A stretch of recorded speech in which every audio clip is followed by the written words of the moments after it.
Good morning, everyone. Welcome to Android Developers Strike Back. Last week, we heartlessly reviewed camera apps in the App Clinic and redesigned those apps in Android Design in Action. Now it's time for the developers of those apps to have their say. My name is Rado Meyer. And I'm Ian Nee Lewis. Today, we're lucky to be joined by the developers of 3 of the apps that we looked at last week, including IM CTO Ramsey Risk, Glimmer developer Paul Bork, and Alex Driesen of Camera Zoom FX.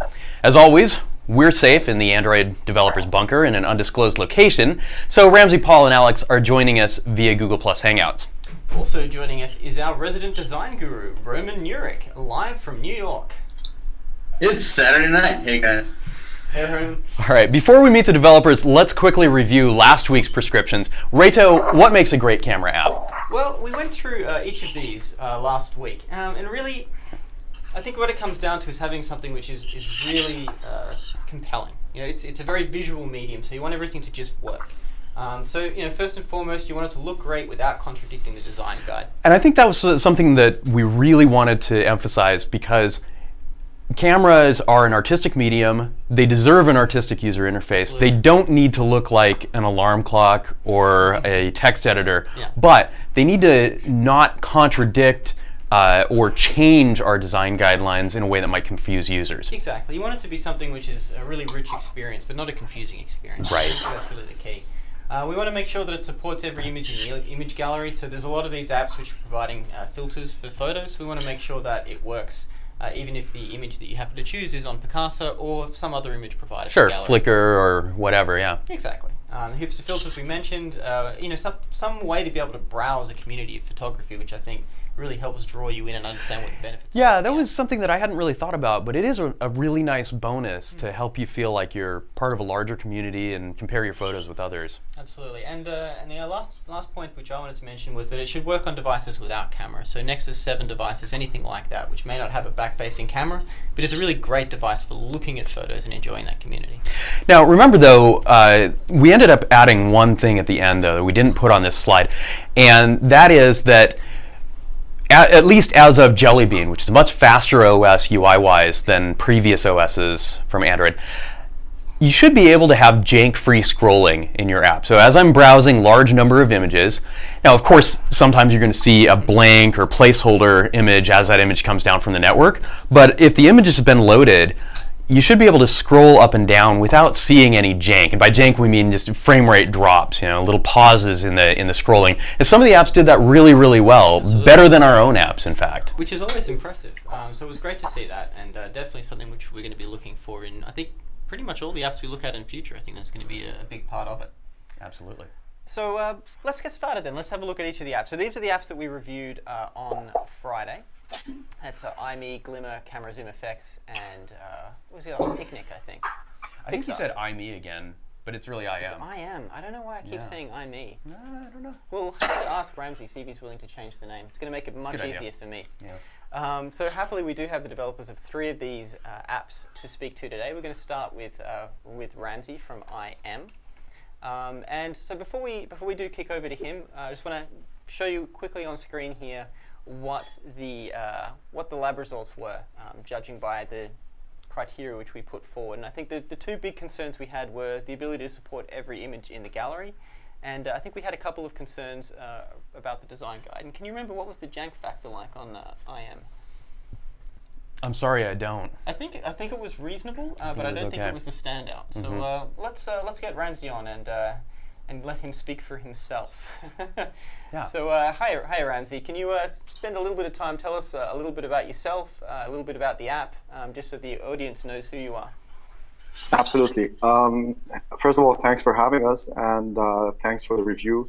We can rename it to IME as soon as you guys release, support for Action Bar on on all the devices. That's a fair call. Yes. Nice. No worries there.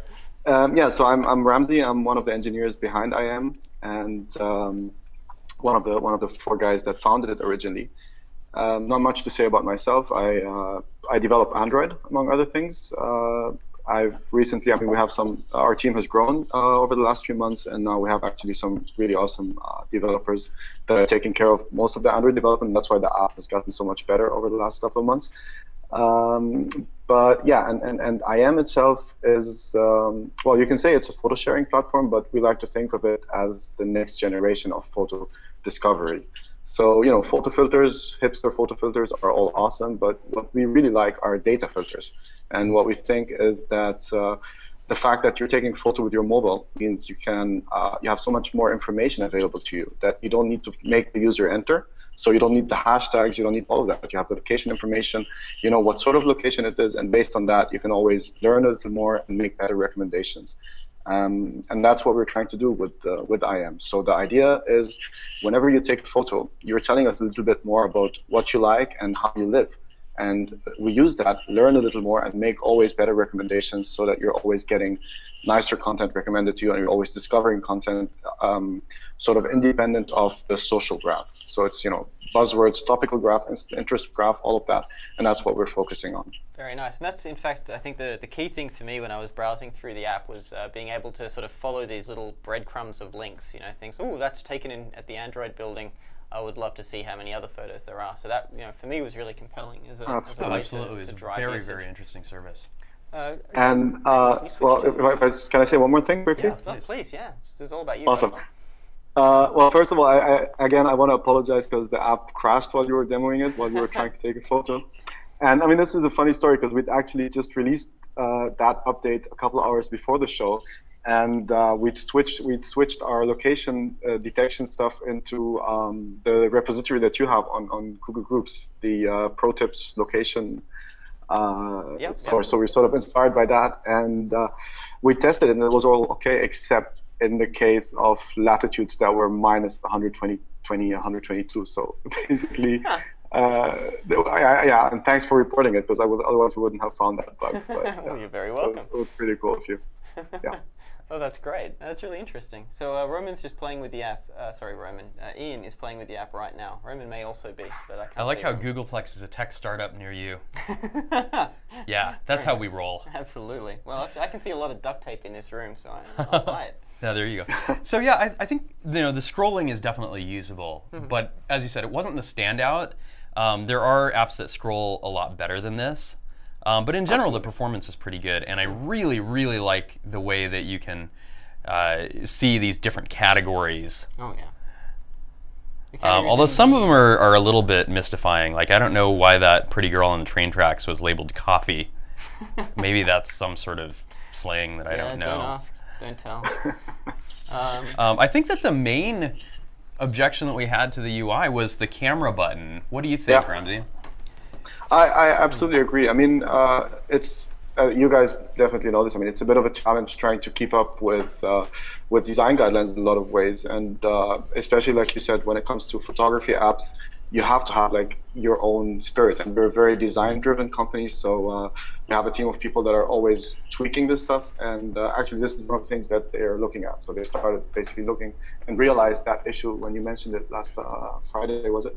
And they're looking at ways to improve that. So Very definitely will be moved. It makes sense. Because it's certainly tricky when you have capacitive buttons. I mean, that's, different manufacturers do different things, and of course, a lot of manufacturers do have big fixed buttons, but they're all getting sued, so apparently. It's not working out well for them. Right. And I do notice that this app, it does sort of point you towards the camera, in that it has the sort of bubbles which float around the button to indicate, hey, something's down here and you should check it out. I wonder... Oh, that's when it's loading more content. That's sort of the loader, the spinner. That's interesting. Okay, that's kind of cool. Roman, I know you spent a bit of time looking at different camera apps, and they're all going to have this same sort of issue as to how do you make the button more, visible. Do you have any sort of tips for IM in particular? Yeah, well, I mean, I think the one problem I have with the placement is that the other half of the button, it's negative space, basically. It's like, you almost see the other half of the button overlapping with the home button. So when your finger just jumps to that location, your finger jumps to where the home button is. I think in the general location, it's kind of hard to move it to a completely different part of the screen. But having it fully on the screen or just bigger, making it a larger touch target is going to drastically minimize the number of errors. But yeah, it is just something that's difficult, especially for camera apps, where that is probably the most common place for a shutter. Fair enough. No, that's fair. I mean, so the other, let's see. Otherwise, I think, there was the menu button.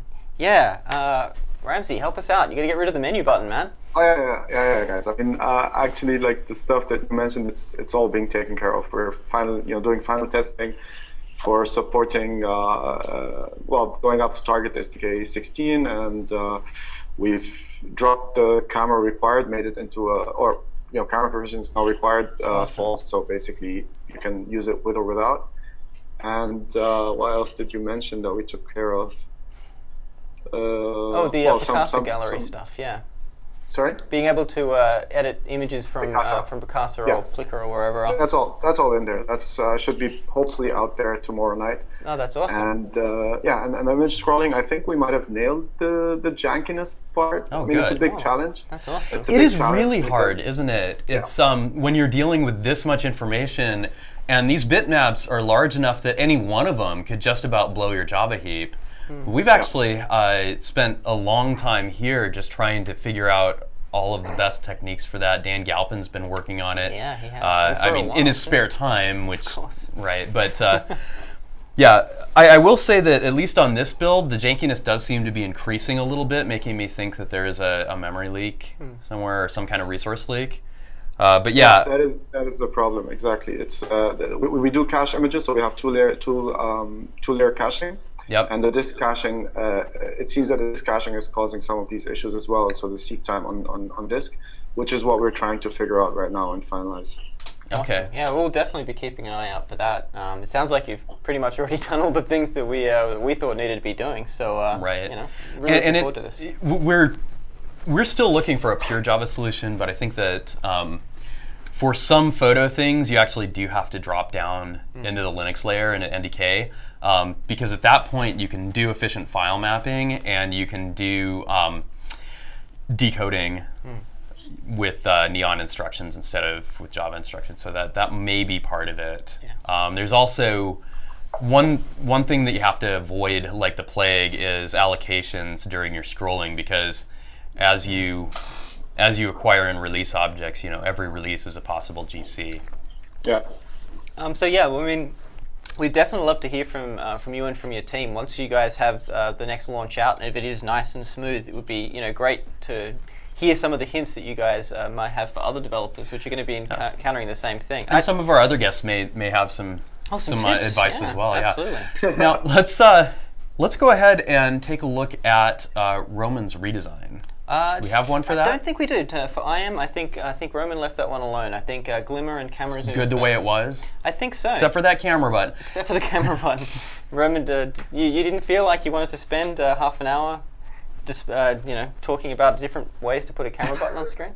I think the thing is, what we try to do with Android Design in Action is we try to look at that apps that have a lot of UX possibilities, like a lot of something that we can change drastically and still maintain the core app. I think I am. I'm hoping I'm pronouncing that right. I think I am just like you guys are very close. The redesign, the only redesigns we would do would probably be just very small visual tweaks here and there. So we didn't think it was kind of worth spending too much time on it. Yeah, I think really the main critique that I have of the interface is that compared to some of the other photo apps we saw, it takes a long time to get a full-size image. And once I've drilled down into the full size, then you can't just move to another image really quickly. Oh yeah. It'd be nice to have that scrolling from that perspective too. Right. Like I in general, and maybe you could put Ramsey back up, Dad.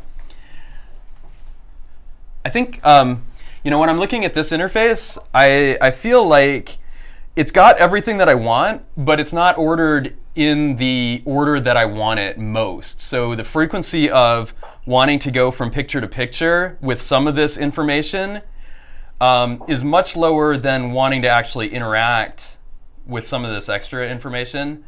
Like once I wish I could just go immediately to this screen and then swipe back and forth with pictures. So back and forth with pictures, and then up and down for other things in the category, or maybe even like a drawer or something. Because remember that photo apps are all about browsing photos. Yeah, that's Right. true. Cool. Well, I think that's all the time we've got to spend on absolutely. IM. So thank you very much for joining us today, and thank you for a great app. We're really looking forward to seeing the update and getting all of the extra stuff that we asked for. So yeah, Absolutely. thanks, man. Thank you, guys. Thanks very much for joining us. All right, so next up, we're going to take a look at Glimmer by Paul Burke. So this is a little bit different from some of the other apps that we looked at in that it's not about taking photos, it is about browsing Flickr effectively. So it's very much here, it's all about being able to create these rich, smooth scrolling experiences. So we gave him a couple of red marks, but it was on stuff which the app doesn't actually have to do. So which is a let's, little harsh. But let's go over and why don't you introduce yourself, Paul? So Paul's actually having some trouble rejoining our Hangout. Maybe we can move on to the next app and get the next developer on, and Sure, we'll absolutely. come back to Paul. Yeah, we can totally do that. Let's move on to camera zoom effects while we're waiting for Paul to get his Hangout connection working once again. So this is a little bit more like IM in that it is effectively a camera replacement. I think the key difference here was that camera zoom effects wasn't so much about the community of photography, it was more about being able to create great photos with an app that replaces the native camera. Or at least that was my perspective, so it'll be interesting to hear Alex's. I think where we gave it a red mark here again was the community stuff and some issues with the design guide. And this is in fact an app which Roman and his team took a look at. So I think we'll actually start by having a quick look at some of those changes. So Roman, if you want to talk us through, we've just got basically the two screenshots on screen. Do you want to give us a very quick rundown of, some of the thinking behind the changes that you did, and then we can let Alex tell us why they are or are not a good idea. Yeah, so like we said in Android Design in Action, I think the main thing that we wanted to do was, from an interaction standpoint, just simplify the location of things. So we basically put the camera and settings on the right, and then effects, which is I think just the most awesome part of this app. So many awesome effects. We put that on the left just to simplify the model for users. And then we started grouping things like the shutter time or the shutter type and the camera settings. We moved that along with the other settings into a single screen. And then we made the image, the entire camera preview, take up the entire screen, which I did caveat is not possible in some cases. But that takes up the entire screen, and all the controls are just overlaid. The last point I wanted to make was that we branded the shutter button itself, and we made it so that it was larger and kind of further away, if possible, from the home button to try to minimize the number of accidental touches on the home button. Very cool. So I think those are the main things. All right, perfect. So let's see if we can get Alex on screen, and just tell us a little bit about yourself, Alex, and about the app, and then we can start talking about some of the changes which Roman and his team suggested and how they fit into your vision of the app going forward. Sure. My name's Alex Dreisen. I've been working with Android now for about three or so years. Camera Zoom FX was kind of our first app, and I suppose where we've kind of been quite fortunate is to be involved with Android, right from the beginning. And I think Camera Zoom FX was actually the first app on the Google Play or Android Market, as it was then, to support digital zoom. So oh, nice. Kind of starting out, we were trying to solve a lot of the I suppose the inbuilt problems. You're going back to the days of the G1 and 1.5, 1.6. So the app kind of built from there. Digital Zoom was kind of what started it, hence the name. We were originally Camera Zoom. That makes then sense. We added the FX, changed the name to Camera Zoom FX. I see what you did there. Yep. It's getting longer and longer. I don't think we'll change the name again.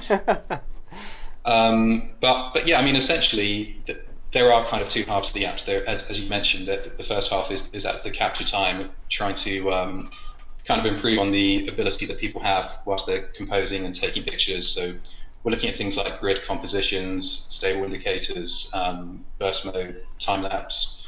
Burst mode, for example, we can take up to 10 shots per second.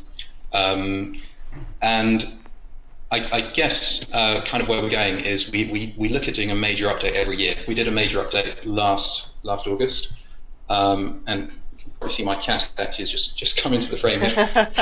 Well, it wouldn't be a Hangout without a cat. Well, absolutely. And this year we actually have another big update, which is coming out probably in the next few weeks.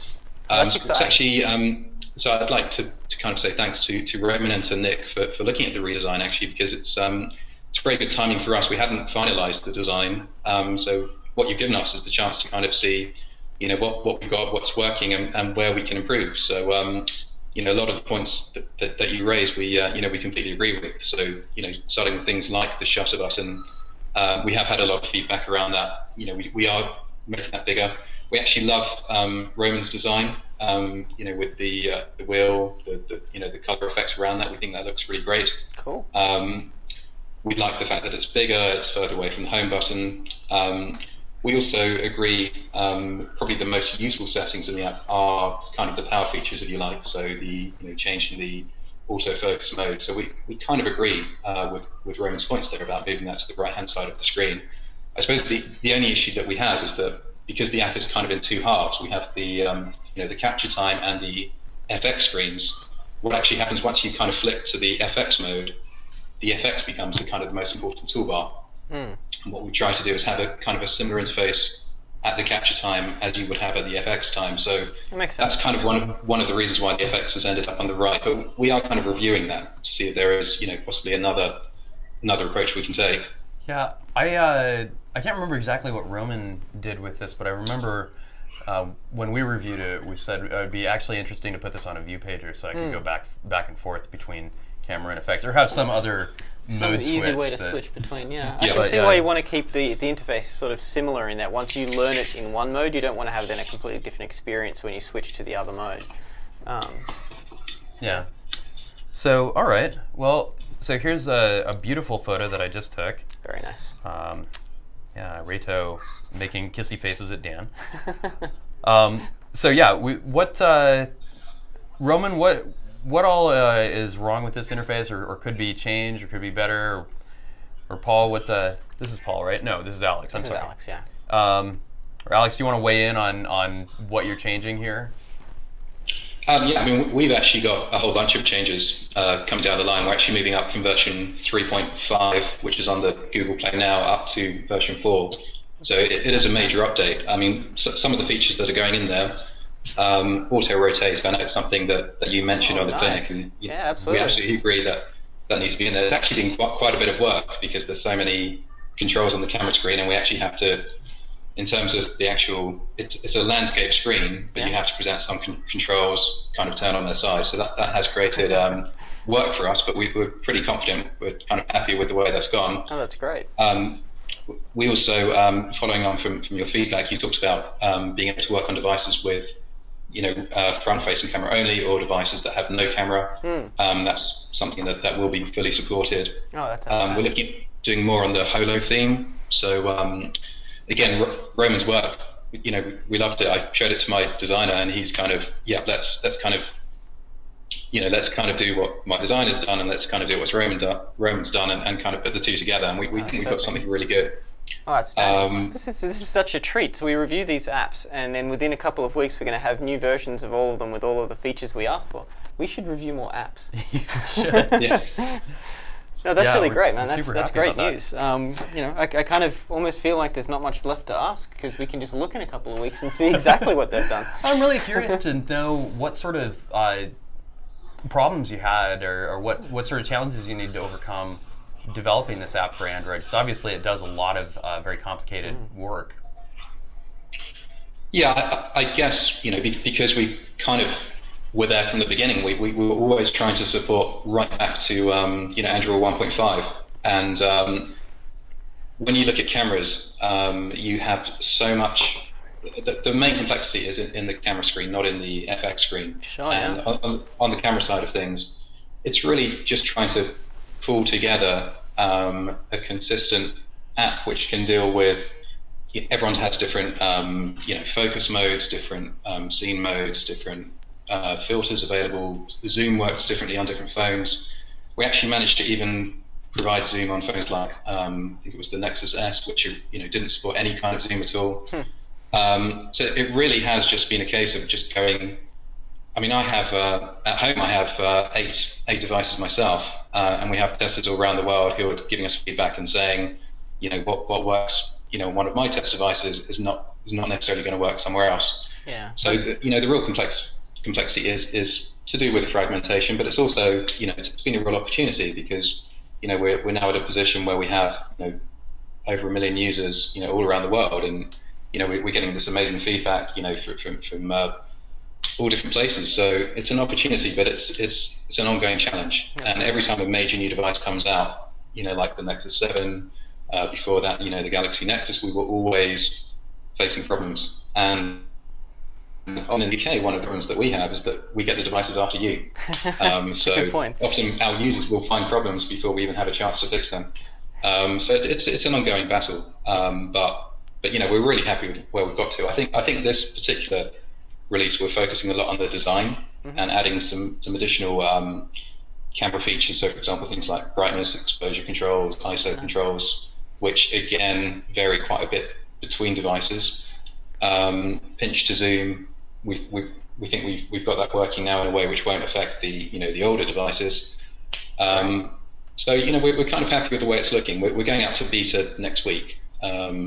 So anyone who wants to kind of take part in that, just shoot me an email. I suspect that we'll get some takers. Yeah. Yeah. So one of the things I just want to, we're kind of running out of time a little bit, but I did want to dig a little bit deeper into what you talked about, having testers all over the world.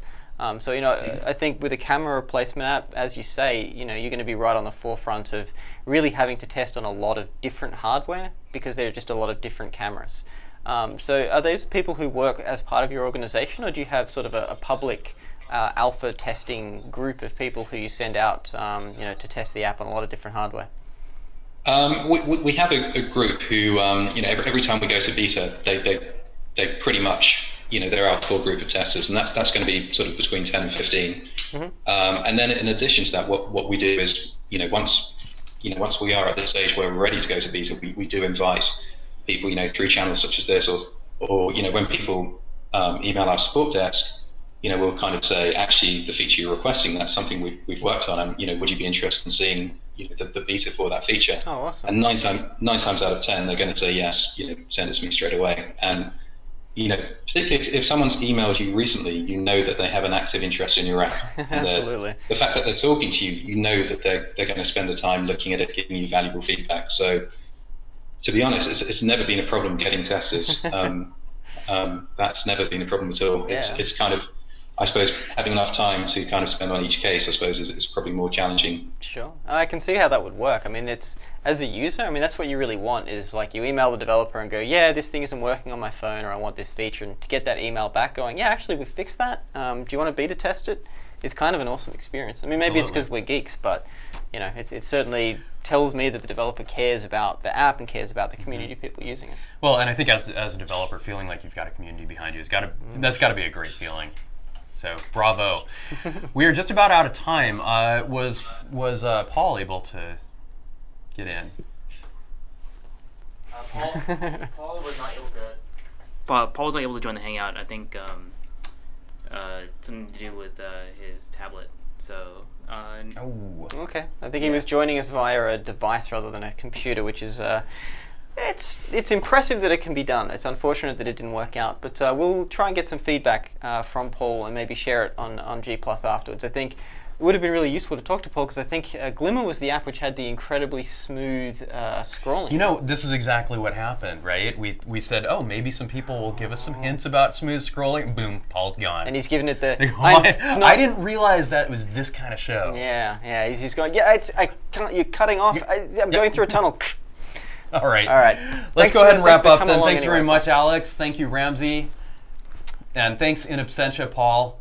Absolutely, yeah. Thank you all for joining us. It's really great to hear back from you developers, to find out a lot about what the challenges are, how you've overcome them, and in this instance, especially to find out all of the cool stuff that you've already done, and we'll get to look at very soon. So. Yeah, we really appreciate everyone who's taken the time to listen to what we have to say and implement design guidelines and Android features that you didn't have before. That's always not only a great way to satisfy your users, but a great way to get the Android development community to look at your app and possibly even promote it on Google Play. Absolutely. So we'll certainly be looking out for these updates because we want to nominate those for featuring on Google Play. We don't have very much power in that sense, but we can always at least try.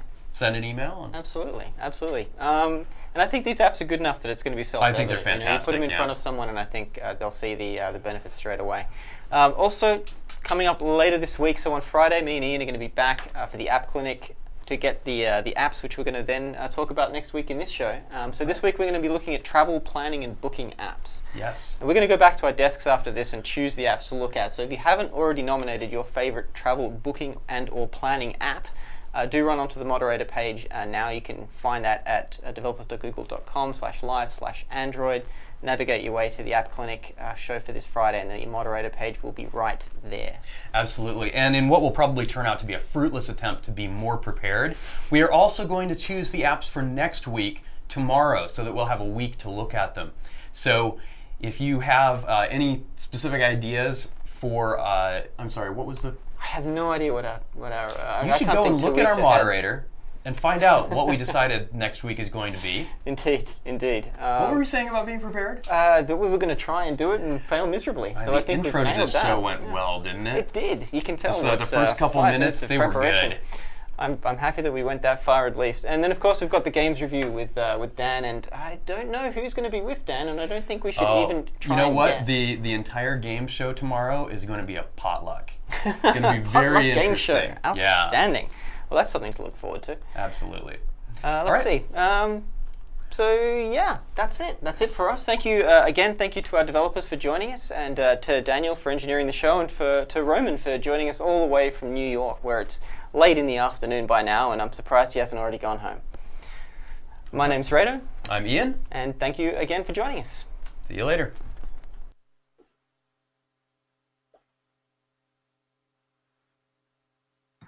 All right.